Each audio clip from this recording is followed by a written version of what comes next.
Hello, my beautiful people from Untouchable Mama. Thank you for watching our YouTube channel. Please do not forget to subscribe and press the notification button. Thank you. One love. Bye bye. I think today na Sunday now. Happy Sunday. Na good happy Sunday. Happy Sunday to you all. My people na do. Una good evening. This thing not gree stand. What is wrong with you? You guys don't play position. Opposition. Una good evening, my people. I been wanna invite to. I wanna try to invite people. I show my face today. I don't want to do audio today because it gets for something people when I want to talk to.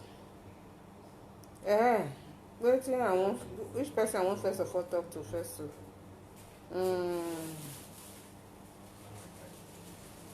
Me I carry that Hush Puppy.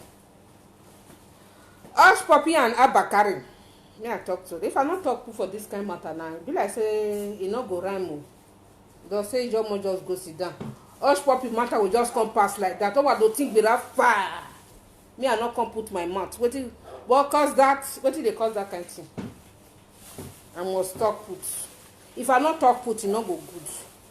It's mostly that Abakari. If I not talk put for Abakari matter, it no good. My people, my fellow Nigerians, my people, my Nigeria people, now Nigeria won't talk to. Una see what it happened so. Can you people remember what happened 1986? What happened 1986 concerning Anini and Eze Ijamu? Now the same thing happened. So Hush Puppy and Abakari, they killed Eze Ijamu because he collect bribe. He was supporting Anini and Osubo that time. Una don't forget, my people. Okay, we don't come. Now Hush Puppy now don't come out now. Come say Abakari. When they hunt criminals, they go as Eze Ijamu they do that time. Now Abakari do so. Now he don't come out now say Abakari collect bribe for him hand. What we say is that Ijamu there was no proof. Oh, this one proof there, written note there, conversation there where they write. See, if they kill Hush Puppy, if they sentence her to death, Abakari must be sentenced to death too. If now 1 month imprisonment then put Hush Puppy, Abakari must still go with him. That same thing now, because now the same thing. Now what happened to Anini and Eze Ijamu that time? Be this. Eze Ijamu on. There was no written note, nothing. Then a month now they just talk say they support them that time. That is why they crucify, they kill them, send them to firing squad. They kill them with them Osumbo and Anini that time. So whatever things they do to Hush Puppy now, the same thing must go to Abakari. I protest. Me just talk my own. No, I just protest them. If Nigeria not do like that, all the leaders in Nigeria, Buhari, all of them, they must go and lean down to beg the family of Eze Ijamu. Because what did they do? If they judge this case, they not judge them well. And Abakari not go prison. As Hush Puppy won't go prison. Now kill, they won't kill up Hush Puppy for America. May they kill Abakari too. If na anything they want to do to Hush Puppy, the same thing must still go with Abakari, because that is the thing that go with Eze Ijamu that time 1986. May una go check the record. May una let Buhari know. May una let Hausa people make una know, because na Babangida na dey throne that time. Babangida say Ehenye, commissioner of police Ehenye, to Benin that time, to Bende State, make e come catch them. Now during that time they catch Anini and Osumbo. Make una go check record though. Make una check record. Maybe many people they talk where they look me now. Una don't forget or una never grow that time. Make una ask na papa, make una ask na mama how everything take go that time. So is there Ijamu no go just go like that because of the Anini? Then Abakari go come dey free. No vie dege o. Imegwe ni mekamu wanu wa vie wa dege. If una Nigeria, make una dey reason, make una dey take time. Not be say all the laws in Nigeria na only poor man. Now the law they against. We go come rich man body. Una go come the Benny waste. Here not be road. Here not be road for una o. That one. That is the warning when I want to give all those Ali Muhammad. What do they call her? Lai Muhammad, abi. Lai Muhammad. All of them when they group there. Where they talk to Buhari, now wetin I can't tell you now be this. Abeg make una share this thing, make it reach for where Buhari and Lai Muhammad dey. All of them when they dey for Arewa that side, make them hear me. Osunbajo, that one na supporting club, you no get wetin dey talk. And dey fear na supporting club na e dey. Na e just dey support them. Make them talk say we join them. You know so not get voice now. You know say ologbo. You no get voice. Wetin you wan talk? When you know see here say, you know, instead why go talk, you know go fit talk. If you talk that thing here will be this thing go remove. Owa harakua. They not get voice. The time when this person did here, Ejiagbon, when not see as Ejiagbon, now Ejiagbon they talk that time. That time I they create war against indiscipline. If you not safe down that time, Nigeria can't know say that they stay for line. You must stay for line. Anything what you want to. If you not stay for line, if you go peace for outside, police go beat you, If you venture carry you all those where they peace for outside now, you just peace for outside. Soldier now go bulala you. Now that time that law come out. Osunbajo when this person go stand, Osunbajo fear go let Osunbajo talk. Fear no go let am talk. You no go talk now. You be offend am ologbo nia. All you. I think una hear wetin I dey talk. Offend am ologbo ogboya o. Oh supwe. Na ologbo no nia. Oh, mune ologbo no dey see. Abi me dey forget me I no dey talk Osunbajo word for here. No, I no dey talk am. Since when they pursue Igbo, he talk. You not talk o. See only Igbo people that they protest for Nnamdi. Nnamdi go back person wey come protest. If he talk, you not fit talk. You not fit talk anything. I dey vex. Me just dey vex. I dey vex because me I no dey like oppression. Now oppression I wan console. Now oppression. If Abakare not go in for this thing, Hey, if Abakare not go in for this thing, they go see wetin. I go do protest. I go do protest for here. I go do protest for this place. If Abakare not go in for this thing, he must go with Hush Puppy. Because now wetin happen to Iyamu that time, be this. Buhari go ready with all those Lai Muhammad where they did here. But the senator, where we say that they see something, they know they feel they talk. All of them go ready, they go meet Iyamu family, go beg. With Babangida. Babangida was a president that time. All of them they go beg the family of Iyamu. Because they not go fit bring Iyamu back to life again. If they not allow Abakare to go with a Hush Puppy, now wetin I talk be that too. Even say Buhari dey for my front here, now wetin I dey talk, so now go talk, I no go deny. Because now wetin happened that time in 1986. That is why I want everybody to go back to the record of Anini and Iyamu. Look wetin happened that time. They can't compare with the one where they happen now. Now hear me. Me, I know they want Pasha. I don't like him for my life. Straightforward something nowadays. If you are not straightforward, I know they follow you. This one where Buhari dey told with them like Muhammad. Oga behind too. Oga behind too. Oga what behind too. The thing when Iyamu do not reach like when this one they do. You go they hunt people, they go say they be criminal. Whereas now you be the criminal. Who we go trust for this Nigeria now? You know they Abakare must go for it. Who will go come trust now? Somebody when they appoint say okay make it they find criminal. Now that will come be criminal. The most wanted criminal now in. You can't say me criminal. Oyi keke wana atamo oyi keke no ya mo. Oje he keke nware. Hey. You not see me oh. Buhari say he won't fight corruption. Igwe don't corrupt. He corrupt people follow, but say he won't fight corruption. Now they see them now. When they say they won't fight corruption, now they corrupt pass. You see say he won't fight corruption and now he corrupt pass. See all the people where they follow him. fear no go let them. You see, they no go allow Abakari follow them because if Abakari he go the same, he go down with Hush Puppy, he go prove their nyash.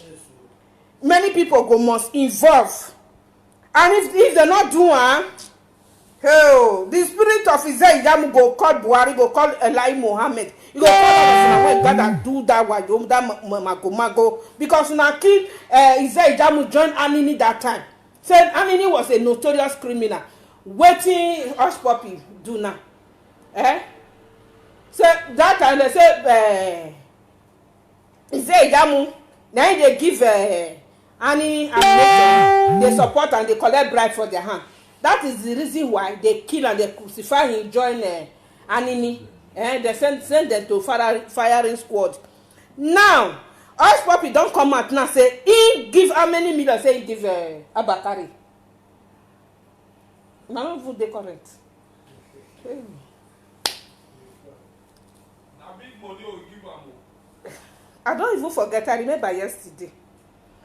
I remember yesterday when they read something. I remember. He give Abakari money. Say make Abakari, me give am make he go put one boy whether na Chukwudi abi Chinedu abi wetin the one Igbo boy. Me I no go mention another name. Say make they torture the boy. He collect bribe. Now they say as people innocent people they die for the sin where they not commit for Nigeria. You not do anything. Oh, they say he say okay. He agreed to collect the money. And he collect am. He dey support Hush Puppy all this why. That is why. Now friend to Hush Puppy now. Now they be party. Sure. That is why that one fit tell am, fit carry secret give am say see. He don collect the money now. He no come do the deal. And Hush Puppy can't go in for it. Yes. Now I bring this one so. If Abakari don't face the law, men go travel. You see am? Men go travel. You see am? So if they cover this thing, Buhari, Lai Mohammed, Osunbajo, men are not the Osunbajo, all of the way they there, where they that circle, una must go and meet Izai Ijamu. Una go where they now said that. They bury all of them from now one grave. They're not going to even see the grave again. Talk about say they'll go beg them for grave. They will go beg the family because now one grave now they bury Anini. Now one grave they just put all of them that time. Now they do that time. So they're not going to see the grave again. Then the best thing they will go beg the family. Go apologize. Say what did they do that time? The law where they passed that time, that law was wrong. Because of Abakari, if you not do like that, hey, something go happen.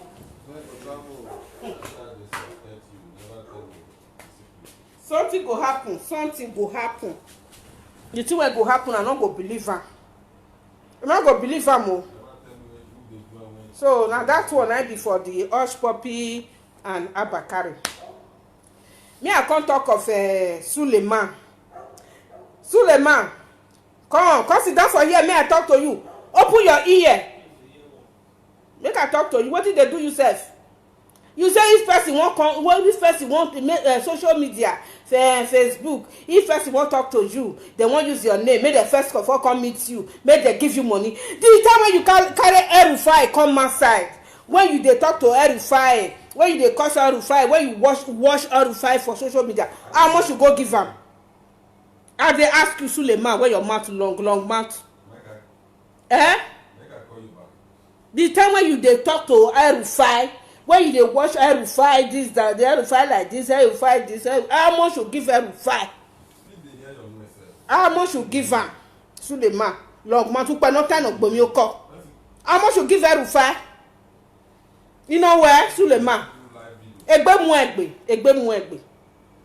Suleiman, you body to cash you. I don't know what you do. They say you be. What you start one person never see before for life. I don't know. Imagine there anyway, kaka. Because not be you starting. Before Abraham, there were men. Before you, many pastors don't come out.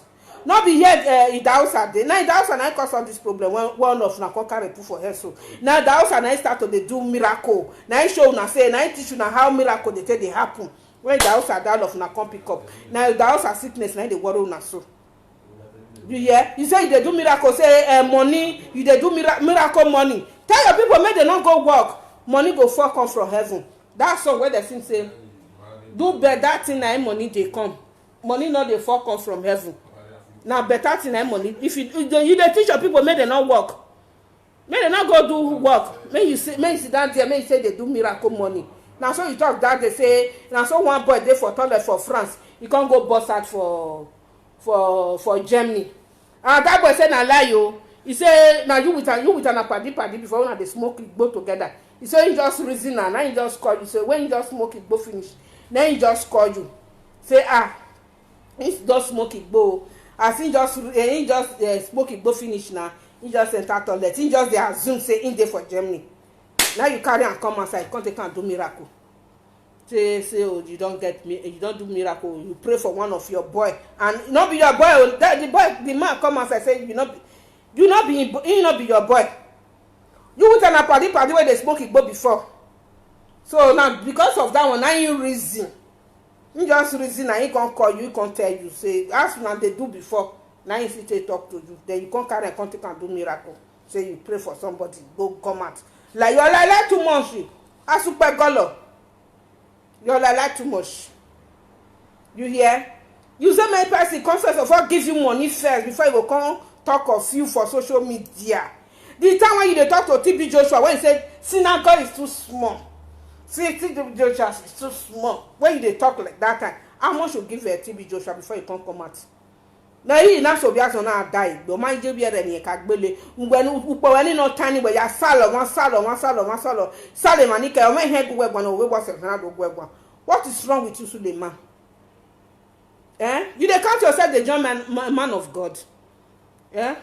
All other people wives don't finish. You don't vandalize the finish. Stefano Tobo, you do that one na ya ke nezu was one ma yen ke noje. What did they do yourself? I just look and say, what did they do this Suleiman? He said, if they want to talk to them, make the first bribe them first. Make the confess of all give them money first. The time when they talk to, what did they call her? Erufai. He give Erufai money. You go see Erufai. Me and my mimi who know the church one on here. Me my mimi na winner. Me my mimi na winner. Me hear how the church Suleiman. He go bed. He got a boy bed. He lobby here. I will always say, yeah, where you river. If I still remember, I still say, God, I thank you. God, I thank you. I still pray to God. God there for everywhere. No place where God not there. No place. If God, if that night, why me Saloba will take the Suleiman because you know him, I super color no. Me ma pego Saloba no. He apa yekene. Ne manag moje no. Ne mata. Roy ko ro unu. Oy pa ro ya tota yekena na ta lo oge. Na na yu pesa lo wa. Na na ta de mi no masunu. Mira ko no masunu hu no sama gie was a guinea. That kind of person I won't conjure. Now that kind of now that place now God won't go stay. God there for the bedroom one at there, so God there for there. Any place where you there, God there. The Spirit of God is moving everywhere. Now not get and I say na Suleiman church and I won't go. But God they tell you give na fake miracle, fake this thing, miracle money, miracle from France to Germany. Fake miracle when no joy exist at all. That man come and tell us if Suleiman you too they talk lie. Our man of God go just they talk lie like that. A buwa woman. That one still end for them. He may tell you get na so I to do my own.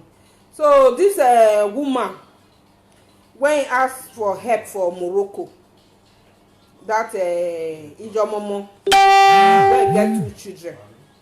Now I want to talk to. No say as una see me so I dey pity for person well. If I see person when they suffer or when he needs help, I dey always dey pity for her. I will just dey pity for her.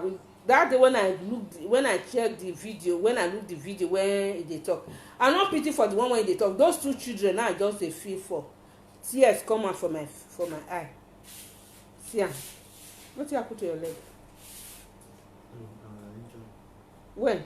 Today for here. No. This is not this place. So I nearly cry. I not be saying nearly tears come out from my eye. But later now I can't sit down. Now I can't think. That Morocco me spend 5 good years for Morocco. 5 years. I know what they happen for Morocco. Till tomorrow, I know what is happening in Morocco. If you need help, make you not talk lie. Just say I need help. Oh, this is the reason I need the help. If you need help, not talk lie. And again, me, your mom, lazy person, I know they look in face. If you are lazy, I just leave you for one place. And if you not lazy, you not sabi use your number 6, your sense, take work, I will still condemn you. I know the person when not they use his sense, say they do something, I know they like am. That kind of person meet, I know they work at all. That Morocco, me no Morocco, where is your mama? Now you get Morocco, now then get the money where they for Morocco. Is your mama now then get money for Morocco? 5 good years now I spent for Morocco. I do salam alaikum for Morocco. That year when you say you enter Morocco, so Morocco don't good that time. Person when you get pikin for Morocco, now you get money for Morocco. They go do salam alaikum. That na salam alaikum they call am for there. They beg shoroti for Europe. For some part of Europe, they call am shoroti. For where we dey, so we dey call am ola. Ekere salam alaikum. Now we dey call am ekere. 2 things like that. That time salam alaikum ekere. For some part for Europe for here, for Spain, some part of Spain for here, we call it ola. So that ola now they can give you money. For some other part of Europe, they call am shoroti. They call the thing upgrade when you come reach that side. So na shoroti, na the thing be. So for Morocco, that salam alaikum or ekere na woman na get am. Na get advantage pass men. And that if woman get pikin for there, you go do that ekere, go take pay connection money. You go even take pay for another person carry follow body. I have many friends for here, many people when we say we gather them Morocco that time. I don't want to mention name. They do that ekere for Morocco, take carry themselves with their children and their husband enter here. Why you go get 2 children? You know if you do ekere, maybe say it remain 500 to make my money complete. You supposed to even get 5 people when you won't carry follow body, 5 or 10 people sef for that 2 children where you get. If you are not a lazy woman, you supposed to get. You go get money for those 2 children. Get for yourself now. Take enter. Some people enter last 2 weeks. I be like, which day will not come? Which day will not enter? 2 weeks ago now. 2 weeks ago. Some people enter 2 weeks ago. If you get money, you go follow them. You ask these people this year, so you go see this year. Me not they like lazy person. Look at me very well. They know me for that Morocco well. I know they like lazy. Any place when I there, they struggle for myself to get something. I do salam alaikum for 5 good years for Morocco. 5 years. Now I tell you salam alaikum. Not be my salam alaikum I tell enter Europe. Now my junior sister for Germany, now I pay my connection money. That time she was in Holland. Now I pay my connection money when I take come here. You know me now. So I not be that one. That my salam alaikum. I not get pikin. I not born for Morocco. That my salam alaikum what they do for Morocco. That time they can they job. They pay house rent. See they take the change trouser for waste. Maybe I want to buy cream, skin lights. That time is this skin lights? S'il vous plaît. When they use that time, Proclaim and s'il vous plaît. New man where they use that time. If my money finish, I do salam alaikum. I take and go buy, take and chop. Now the work, now the thing when that one they do for me that time because my sister not be every time my sister fit send me money. So I dey do work by myself that time. I dey go hustle by myself to take buy all those things for myself so that my body go still go small. Then if the money now small money now they get that time. If that money not reach, with the thing when we dey chop that time, now they call cellular. You know what they call cellular? Cellular, that finger for this thing, for chicken. Now we dey carry, we dey go all those people, all those Arabu with the chicken. We will go gather am for their hand. Reach as come wash and come boil hot water, put am for inside. In that time, on our time, they talk. Now cellular, now be waiting. That time when we even do the cellular, so we not go even get puree or fari, banku where we will take chop ourselves. Now only that cellular, now we go chop. When we will chop and then we will take sleep. We will see thank God say we chop am. We when we gather did that they call one man Akim. Now all of us they gather they do that. That the man come specialize Akim. If Akim hold this thing today, we will make a prayer. where if you dey for one you don enter 10 no cellular don ready yes o na that time now that one we dey chop that time. All the men many men as I see talk say e dey hard for men many men dey wey dey do AK for there wey dey knack kekere for there take pay their connection money. You when be woman get 2 children you say you no get money you dey suffer say na suffer na dey. E get people for that Morocco when you work no be say work no dey o that kekere and dem still dey do small some kind business when go build house for Nigeria dem dey for that Morocco where dem work for there go build house for Nigeria. Then you just sit down you say your husband say make you no wan make you born for the house you come get belle now you just abandon you. Now that one no come out come talk na only God know the reason why the man come leave you. Whether na true say e just see you as you say you wan come born for her no come gree. Woman wey lazy if I be man wetin I dey do wey go come born for me na bukata be that na that one na another wahala. Woman wey no sabi use one take talk to 2 you go like to marry that kind of woman. Na why you come carry liability put for body. I dey talk to you today carry my video make many people that is why I come mass make many people show my video to them say una know this woman dem go tell you who I am. I no dey sit down make man come give me money me I take chop. I dey waka my own. I dey go even where I dey so dem know me. I no dey sit down say make one man come give me money me I if man never give me money I no go chop or me I come dey look for one person to help me. I struggle by myself. So woman wey no fit struggle by himself come dey wait for one person make e come help am that woman I dey curse am. You understand? I dey curse am no be say I say make dem no help you o. If Obi Cubana wan whether na Obi Cubana be na Cubana I no know. If you wan help you make e help you. E get bank e get I no speak Spanish but e get plenty money fit help you. But a lazy anybody wey lazy me I no dey like am. That is why I come for you. People wey come 2 weeks ago so dem work for dem knack kekere for that place. The place wey you talk say e no good so na there for knack kekere. Me I show you see the rounds when they spend remain. I think una see the rounds na man o na man be this is 20 dirhams another 20 dirhams when they use remain not be all of them one person see am when you use remain okay I say na 20 dirhams 200 dirhams na be this see another dirhams again see another dirhams see am see this is 600 the one that when e in chop remain na be this o see the phone when they carry come outside. You wey be woman e dey vex me since yesterday. You wey be woman you no fit work when you get children na person wey get children na get Morocco. If you get pikin your mama na get Morocco you go see money. You go even carry you suppose to even get 10 people when you go pay connection for when you go enter Europe then you come dey come outside. Obi Cubana help me. Chief Priest make una help me.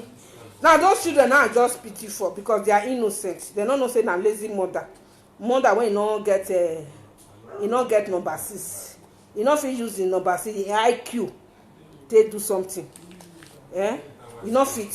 See na man na be this so man wey no fit do anything for Morocco. Man no dey get money for Morocco for ekere na woman na dey get am. They go drive man comot for junction. They go say make woman Arabu go say make woman stay for there make him money. Now you come dey come outside because you see Obi Cubana dey throw bundle of money make e come give you lazy person. No food for lazy man. Any lazy person I no dey pity am. I'm a hard working woman. I dey work. I train my children myself. Nobody help me since when their father died. 2008 I carry all the responsibility. If I no buy paracetamol for my children then I will show una one picture. 2009 now they take that picture for Abuja.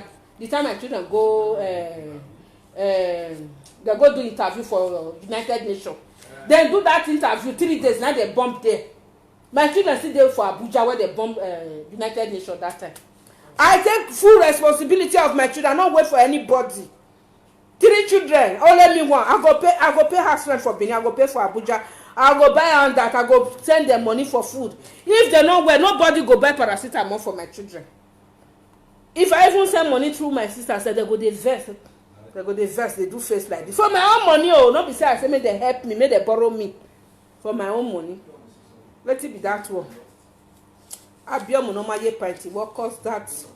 You just say for where money dey, where you they count money, they even they borrow people money. Come the first person won't come give you money. Where you get what you go give you money. Carry that to your children. One sit down for you, sit down for you. Now lazy person. Now lazy person. Now you be. Huh? No, they wait for Obi Kubana. You don't know what Obi Kubana do take get money. As you see and say they throw away bundle money, make it can't give you. Sit down there. Total Ibani I can go. No, you go go. What total Ibani? We got him. We got he got his egg. We got I mean ya no what total. It's like I got two rebek beware. Or you got bad over what's no lazy no. No lazy. Oh no lazy my way back. O never go with when I with me. Yeah, what get to was way I could see. I say not with any we answer Doris. That I say a Timothy where mine away, Mugu for guy match up. Of follow Mugu, the Muffin because us war, anyway. I said that Timothy Namu, when imagine the Muffin has to me 50 cents here. Exactly. You can't, I'm happy as a only. I'm mad at that PSA and no hand to me 50 cents. Exactly. I said Doris is war. No. Always again in another area in Nigeria, we had Asian or Yagwalik and all judging we have to dinner. What? I want to one on Europe for how many years? About 100 with your bonnet. Eh? About one need your bonnet. No one, there are people who don't get a one need your bonnet. One hour with your bonnet, bomb baby on here. Hey, may I support it? Oh, no, ready, no more one way. Oh, no, bonnet young na. Eh, bomb baby on it. Solomon, King Solomon. Oh, we are a bobby of or ya king. Oh, given ya, Jehe. Oh, given a kid on the Salopa Mujo, not doing inherit, when or Jay. Oh, no, I couldn't know Salopa was Salopa Lao, the wisdom. Oh, Salopa can give you a wisdom in there. Honor a grace by, honor a thing by. Without that power and without the grace of God, Solomon could have not been able to rule the kingdom, and again could have not been able to marry 350 wives and many concubines. Some men they when they go marry only one wife, it go be problem to them. You know if you take a share, he married 350, no problem. And you see any woman where come and come to say Solomon not satisfy her. Is it get many concubines for outside though? He gets now the grace, the power, and the wisdom where God give her, and he use all of them. You don't know how many Solomon now he built the ark of God. Solomon used how many demons? He used demons to build the ark of God. Now demon, the power, the grace where God give her. Now he take command demons. Oh yeah, Muna come. Oh yeah, you carry this one. Oh yeah, you do this one. Let's build the house of God. Now demons. Solomon used the power where God give and take command demons to build the house of God. Ark of God, ark of God. Make una check una Bible and go see and there. Solomon, he command demons, invoke them. Oh yeah, make una come. Make una build them. But these pastors one and the sinner. Now say no, I don't have anything to do with any this one. This one is a man, just spiritual. Oh look this look this and that. But Solomon used all of them build the ark of God. God not prescribe and say why you go use demon to build in ark. Una see where God there against Solomon for Bible? No. 700 wives. 300 With that power, with that wisdom, with the grace where God give, and I see take command demons to build the ark of God. In the Bible, he even write how many demons when he control. They build the ark of God. God not there against and say, now demons you won't come use to build the ark of God. Now for here, night pastor will come and say, you must marry for the church. You will not go marry for outside. If you marry for outside, na sin. Now the church, now you go marry. But Solomon used demons. He controlled demons to build the ark of God. The God when you say you dey serve, when you don't want make your member go marry for outside.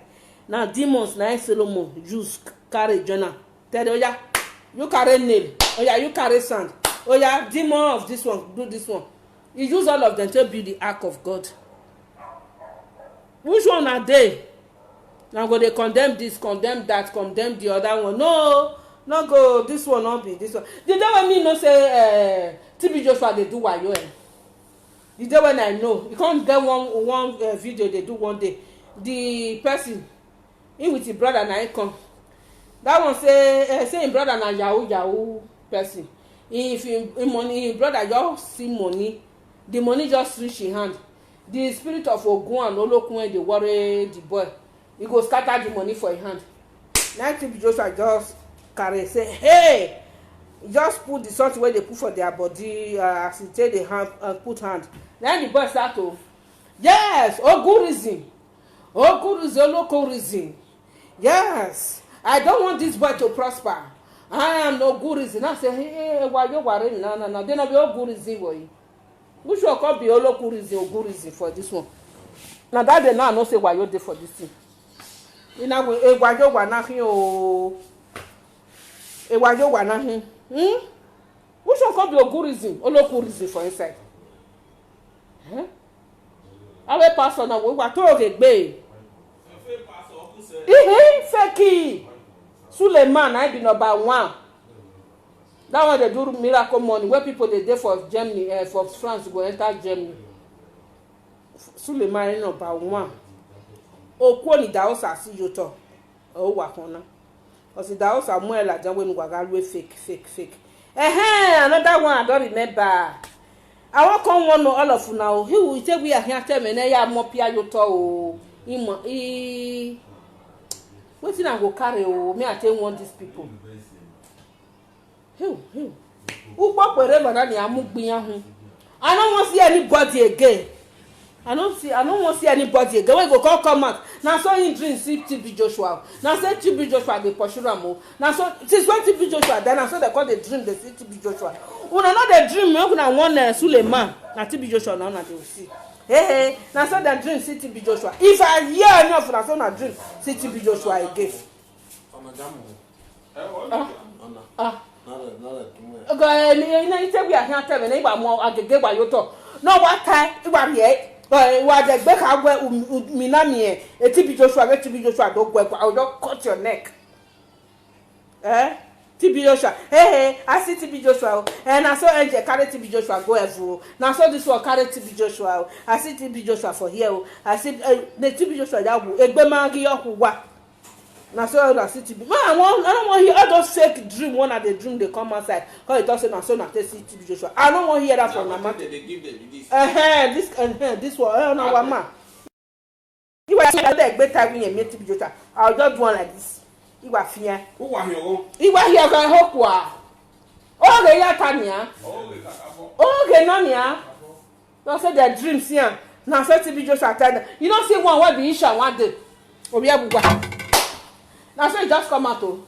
Hey TB Joshua, he never come out for this thing before oh. He never come out for social media before oh. Since when he dream see TB Joshua, he not come rest. He say he not rest again. Say TB Joshua. Anywhere in the hear TB Joshua voice. Say make him go talk to people. Make they do this one. I say, hey, this one una don't see they do another way. Ne TB Joshua mujo talk. Omni ma ebe fobo talk. Wa the generator over here. Another research one way. We know say that they follow the wife. They drag all those. They say they be wise men. Foolish men where they be when they say they be wise men. They follow and they drive the church. They say the TB Joshua don't anoint his wife. Say make his wife be pastor. Make he take over the church. So now then when he walk follow the foolish men when he walk follow the 5 where they be 5 foolish men when he walk follow TB Joshua. 3 wise men. They're not wise, they are foolish. When they call it they're wise. They are foolish people. When work follow TB Joshua, they say that they're supposed to do it. Now one just come out to be like say that one self na Isha. Of now yesterday they see that one. The way they talk, if not be Benin go be Isha. He call they prophesize oh. Now so you dey for dream oh. Now so you just dream see TB Joshua. When the TB Joshua said na his wife na supposed to take take over the church. Who wan take over the church before? Idahosa die. Who take over Idahosa church? Not be him wife. Okay. Ajanaku die. Who take over Ajanaku church? Not be him wife. I just find out. Oh, na their wife na dey take over. TB Joshua own go come different. When you call the dream, they sit down. Na today na they start to dey see yansh for back. When una no dey finish for like dream, like vision. No be today they start to dey see yansh for back. Margaret na take over. Wetin dey call her? Idahosa. Ajanaku die. Na Ireti na take over Ajanaku church. Which one TB Joshua go come different? When you come be say na now you wan come dream dey see am. I dey ask o. When you come dey dream, come dey see vision, fake vision by false vision. Come dey see dey for that one. This one no need any vision because na wetin dey happen dey come before na be this one. No be today yan start to dey for back. Make una dey the thing una dey bring the something out. Make una just dey bring am out. The people wey be say they see say their wife their age, the age of their wife don almost reach their own, their wife no fit take over the church. They don dey recruit their children. Una no dey see for face say church na business.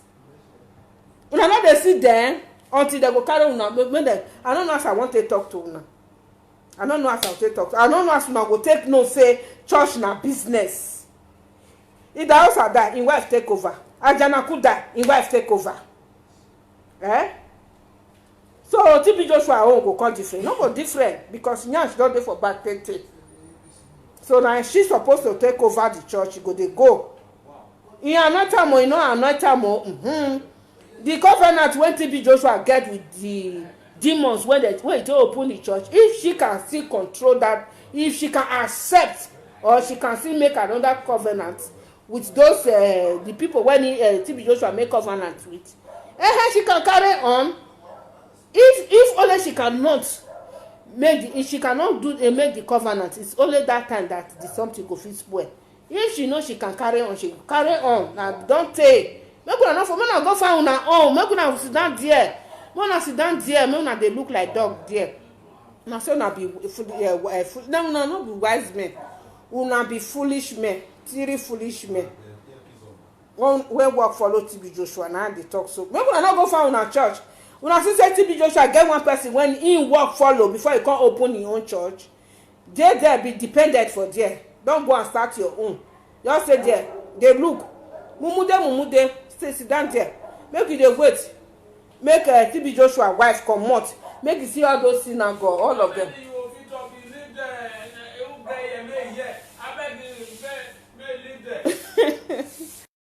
No, all these people, you need to give them some reason. Give the reason, yes. You give the reason. No, you need to give them reason. You done too much for them. What be that?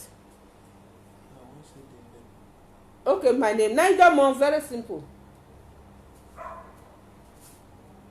See, I put on.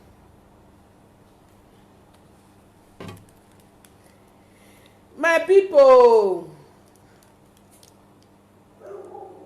You know, to write and finish.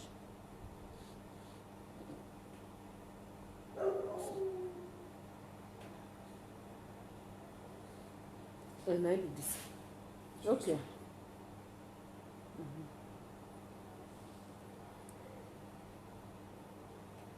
See, and I do this. Now, my mama picture, and I did it. So, now, so it be. All that dream one now, so I no wan hear am again. If I venture hear that dream, I don't see me for this kind of action before because that thing all that wayo dream dey vex me. If I hear am again, okuyo. Now they see am na like this na once. I no want that kind thing again. When I just sit down, I will just form something. Abe gwa jo ya fe no karota be gwa le be na ya klo eni here. Wa de gbe we vulobe wa be la. Wetin dey do na self? Which kind thing be this?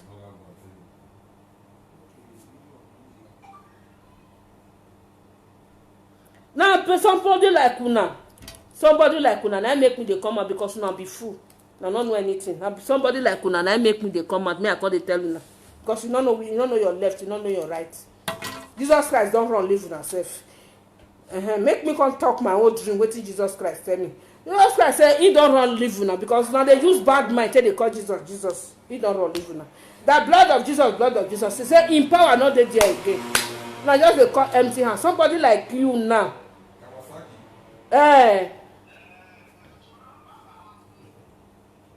You dey craze. Make you tell your mama make your mama come and your mama go fit open live video like this. Go call your mama come, make your mama come open live video like this. Because if they tell una truth, na that time una will come dey craze. If you can't listen to me, get out. Who invite you for here? Who invite you? Go open your own. Make if you know say if you have your own view, go and open your own Facebook and do your live video there. Stupid. You dey craze. Your mama never old. I old pass your mama. Carry your mama come outside now. If you no more jagbe no gbe hu ani or jagbe no hu gbe ani ni ya gbe he be ekie we eze mi ati eze ni ala yi okori omo eze okwa e wa ho hu wa e Chris we kana ijoa wa ho hu wa emi no ja we ade ma no wa gbe mai no ja we ade ma na iti we ma. Do I call you? If you have your own view, you whatever you want to say, go to your own platform and say it. I will gullible for followers. Wa go passing no ma ene gbegun. Iya amohu iya do atale no magba we wana. Egene Suleiman na ati na arobi Erufai. Origo ge Erufai. Ego na ati boneti bi Joshua we synagogue is too small. Origo ge. What's the no when you do go get me where abe about no ma ene gbege Suleiman o wa lele kian. Gwagwan wa do alaje wa do atebo no ma wa ho wa gweguja. What do you not do for person? Say person come dey do for you. Suleiman give Erufai money before he dey carry Erufai come and come dey disgrace am. Abi give TB Joshua money that time. Why no don't hama ku wa gwagwan ha ge ma be gwagwan. If old, if your mama not old, if your man not old, make it not old. Your papa, your grandpapa will call them not old. We're getting your man, your mom cable. Wow, backbone. I be Abakari when I talk to them, not good. The only thing they do is say, that time they're not going to Abakari when you hook your head. Wow, backbone. Big Jackie. Not my them, my brother. No work when we Prince Lucky everywhere. O ma akemata maya iya ilaje yan do ate boneri yan bijiyan. Ne ra biju e wu no gbo e bagbon. Awe mi dan ya fe no roto dan ya fe no nwa gogojo. Yan do give a fake prophecy. Evidence the man wu ni o ma. Miracle money. Eri yan lerun no ma no ma lerun na wo wu yan lerun na ona ke e France ya mi egbere je. No ni gila ja do ta wo go tabo. What's a woman that makes me man again to okay? Amada. Abe mada. Wow, about bomba dig yeke. When you are lad dear. Yati you are mammy, you are bad to total my bad sample. Go call your macon. Mammy, you are work a reg because we were. Yeah, what all these people. Yeah, why I total go. That is where mami is where bad we go no do go my gbege wa bola we gbe bagbo uwo go ko na yo bo pa so aiga ibu uzuo you think say na woman wey take one hand take dey push na abi go call your mama come iswe mami go yan pa because we kere gbe mi iwaju mu e wa tota e wa ya tota inwion we agbon de gbe ma we wa go okay no make we start am that is where your mama na dey fine. That is where abi okwo ni no lori won no ma set de yan pa ni gita nu hu we na so bu mu e bana okwo no to ta e Morocco wa mo meva yan ni ko kan ga vele kwa be gbe do apẹ ki go be bana wa ya ta ma no ene gbe no make you know where the pain and make you put for near fire because they cause your mouth for here the Morocco me not stay. I not stay for Morocco. 5 good years, this is a joke. I do salam aleikum for desert everywhere. I know the Joshua when they stay that time for Rabat. You Sophia now they say they do salam aleikum that time. I go sit down for there. Any Arabu they pass, I go dey greet. Salam alaikum, sadaka bismillah. And so they go just look me. They will just the one way don't pass before, go come see drop money for me. Talk less of you where you can't get picking when Arabu. As you just see there's Arabu wicked, but for children they're not wicked rich like that. They pity women where get children. If you get belly, they go inside their house, come carry food, give you. Some people they carry clothes, they put for belly, they go hustle. Now you will come outside, come they talk, say, which one choose you? With the Chris, which one? Which one I talk when you not good for inside? Nuju when we read my nuju when we hear it. People they are good, some of them. No, for that one they're good. You get where they're bad. Yes. You get where they're bad. But for that salam alaikum issue, they're good. They're good. No, not be say that woman. I just hate what he just do. If you not put those children for school, now in fault. If you not put those children for school, now in fault. How you can't wait for one person? If supposing me I wait for one person, say this person will come help me that time. My children, all of them, maybe some for big conductor. Yes. Therefore they do conductor, they carry wheelbarrow for Nigeria. Supposing I wait. 2008, now their papa died. I go show you a picture where they take 2009. Where they go do interview. If you see them, you see how God take transform them. Come, you don't see this one picture, different. You don't see in picture. You don't see him. Yeah. See him. The other way, take out the other picture where they there. So 2015, I take him. You see different stand now. You say now be this. You see him. So what he God do? If I'm not strong or I not use my IQ, this year it go be like that. All of them go find the picture. They inside my phone. You go find that picture where they take 2009, then 3. I go find them. You see him. The picture there with me. The full picture is there inside my luggage, but I can't snap and put them for this thing. So that may not spoil. May not spoil. If that one spoil, the one where there for you, not go spoil. I'll go even glass and self. So anytime I want to give testimony, we see the way God take transform me and my children's life. But if I keep quiet, it not go be like that. Good they do good, now good they see you. You see, so if they correct some people, they go say, no, why you they correct them? Well, they think they talk so it's not good. Tomorrow now, when I will come sit down, may God bless me, finish that. I come sit down, I don't say I go do medicine. Abi? Obi Kubana, the time when Obi Kubana, when Obi Kubana, or anything where they say that they call them. The time when they suffer, when they gather, when they do 1+1, nobody see at that time. Oh, but now when the money done, they say na money ritual. The time they carry, where they carry basura for this place, nobody see me that time. Oh, that they laugh me that time. Well, me no give was here. Don't tell me they can't talk now. Me they can't talk and say me no give was here. They don't know what they do that time. So then they don't see. People when they laugh me that I don't pass them. Igbera yane. Igbera bani no. Canadian me not take me ya fe igbera bani no. Igbera ene. They laugh me for this place, so not be small. They go they see how now they work out, so they will see they tell you now. They go tell you now say that woman. They go tell you now. When I done the work out, they come outside. They go tell you now say see. Me I not sent though. He must sent here. Because he can not hear me now. I'm with direct.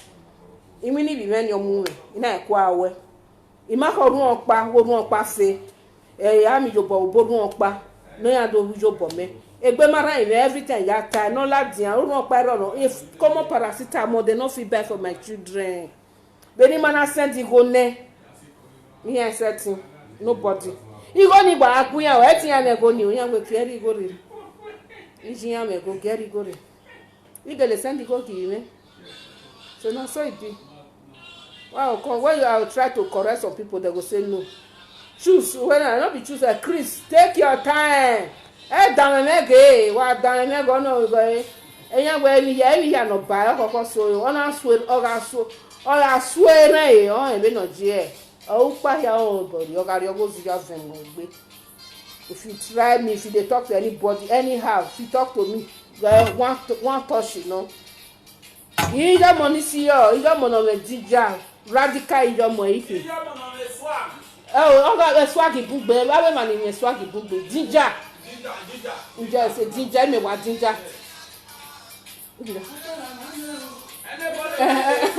Thank you, Emma. You better than only time. Yes, so. Anybody when they saw our ginger mama, and they start to blow the mama. No man now. I the ginger, not the swag. You better than who say my brother.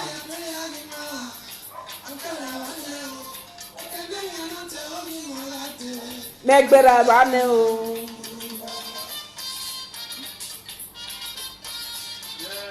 iya gi give me level now. I will carry back to that do. I know. May they come see me today.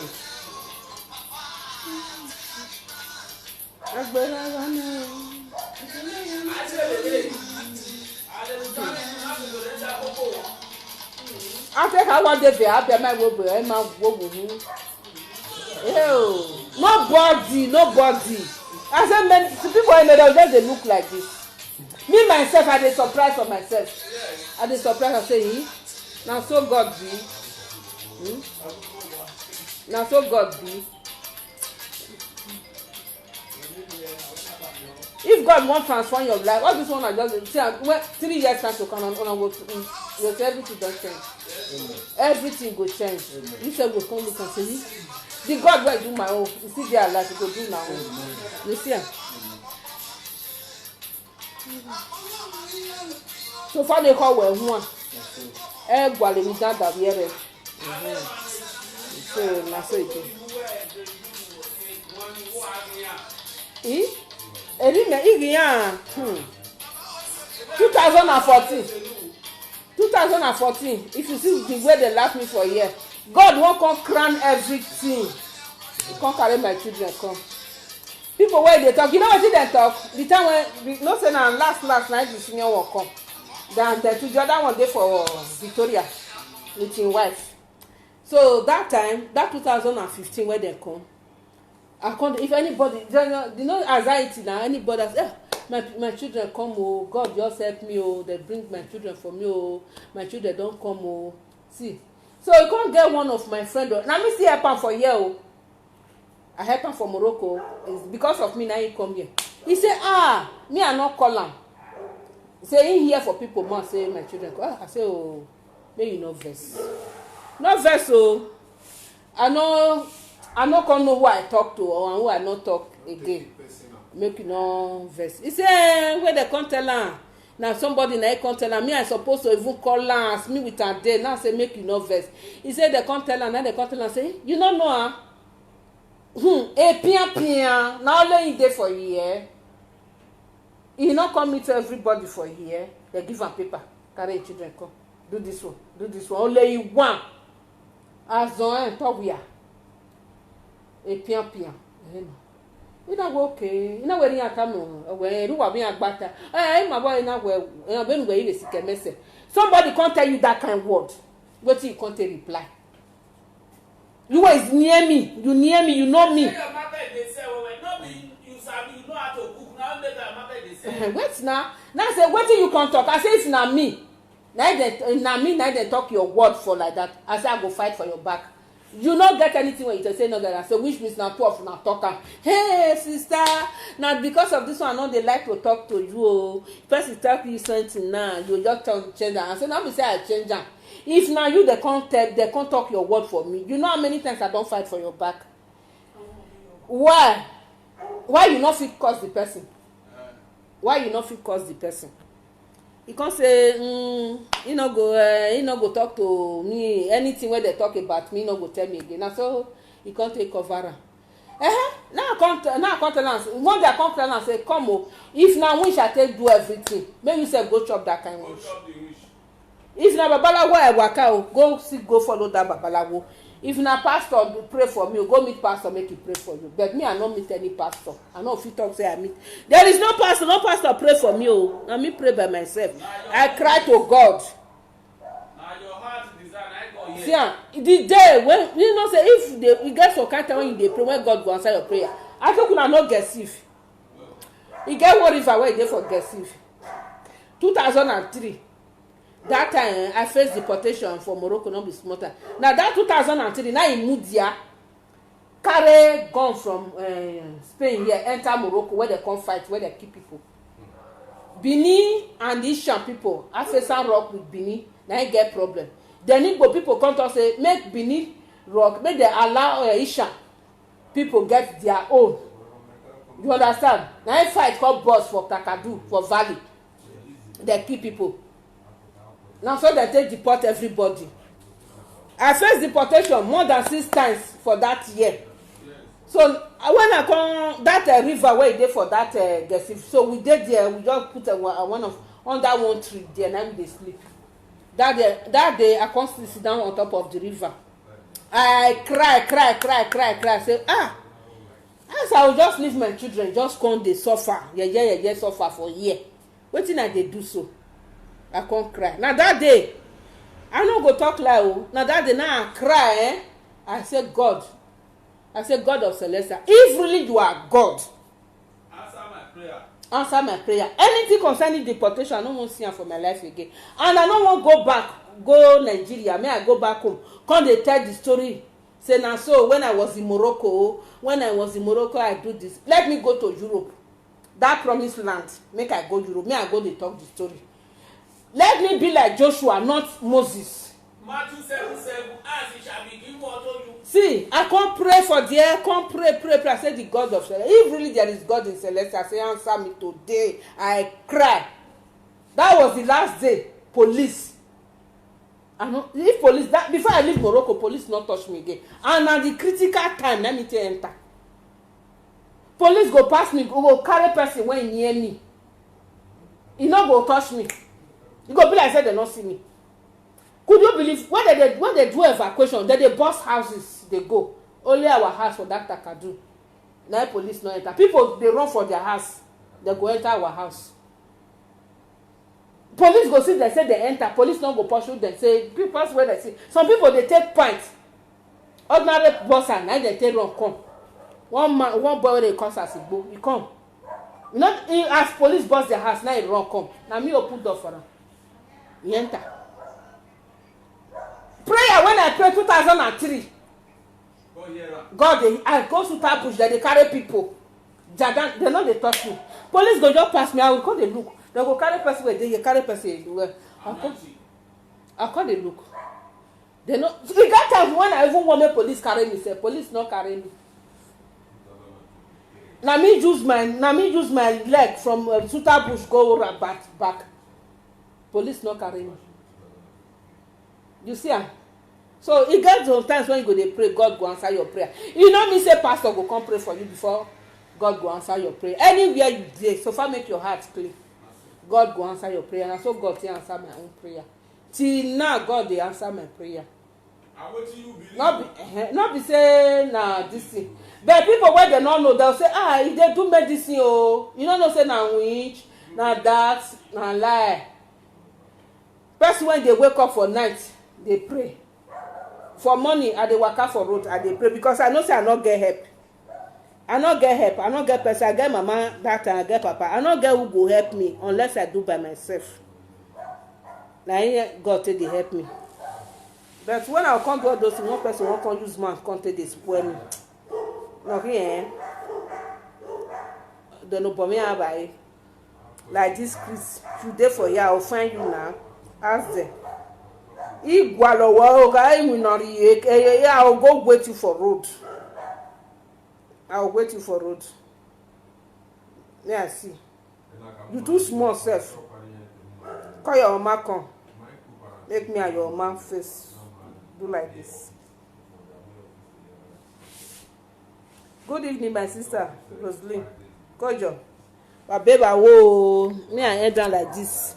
Wa make here dokpa. Wa ta me Suleiman we no gbunu yegbe. Na de gbe po. Suleiman, attention, cuidado. Kaya to boca. Tu não habla más. Tu não habla más, Suleiman. Tu não habla kaya to boca. Because that time, you know, there was never a time when you give Arufai money before you come carry Arufai come outside. Oh, you Stephanie Otobo. Yeah, ma. guy on get out shege adambaza